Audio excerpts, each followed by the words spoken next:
3-4 വയസ്സായി കഴിഞ്ഞാൽ ഒരു കുട്ടി ആ കുട്ടിയുടെ ഡ്രസ്സ് ചൂസ് ചെയ്യട്ടെ, rather than you telling them this is what you should wear എന്നുള്ളത്. ചിലപ്പം കളേഴ്സ് ഒക്കെ മിസ്മാച്ച്ഡ് ആയിരിക്കാം. That's fine.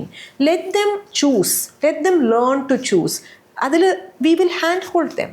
പക്ഷേ don't tell them that this is the only way to do it. അപ്പം നമ്മൾ അവരുടെ ഇമാജിനേഷൻ അവിടെ കേർട്ടേൽ ചെയ്യാണ്. എല്ലാത്തിനും നമ്മളിൽ കാണുന്ന ഒരു പെർഫെക്ഷൻ ആ കുട്ടിയിലേക്കും കൊണ്ടുവരണം എന്ന് നമ്മൾ ശടിക്കുകയാണ്. ഇതൊക്കെ ഡെവലപ്മെൻറ്റൽ സ്റ്റേജിലാണെങ്കിലും ലേറ്റർ ഇയേഴ്സിലാണെങ്കിലും നമ്മളുടെ കോൺഫിഡൻസിനെ വല്ലാണ്ട് എഫക്റ്റഡ് ആകും. പല കേസസും ഇപ്പോൾ ചൈൽഡ്ഹുഡ് ട്രോമ എന്ന് പറഞ്ഞിട്ട് കുട്ടികൾ ഇപ്പോഴത്തെ അഡൾട്ട്സ് നമ്മളുടെ അടുത്തേക്ക് വരുന്നത് പലപ്പോഴും ഇത്തരം കുഞ്ഞു കുഞ്ഞു കാര്യങ്ങൾ അക്യൂമുലേറ്റഡ് ആയിട്ടുണ്ടായിട്ടുള്ളതാണ്. പേരൻസ് ഒരു രീതിയിലും എക്സ്പ്രഷന് സ്പേസ് കൊടുക്കാതിരുന്നിട്ട്. ഇവിടെ അതല്ലേ സംഭവിക്കുന്നത്.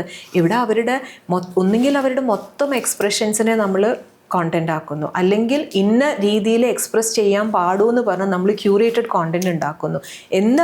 എന്ത് വന്നാലും the end result is that ഒരു കുട്ടിക്ക് കുട്ടിയായിട്ട് ഇരിക്കാനുള്ള ഓപ്ഷൻസ് വളരെ ലിമിറ്റഡ് ആയി പോകുന്നു. പക്ഷെ ആ കുട്ടിക്ക് മാത്രമല്ലോ, ആ കുട്ടിയെ കാണുന്ന മറ്റു കുട്ടികൾക്കും ഇതേ പ്രശ്നമല്ലേ ആണ്. അപ്പം ഈ കുട്ടി ഇങ്ങനെ ചെയ്യുന്നു, അതൊക്കെ പണ്ടുള്ളതാണ്.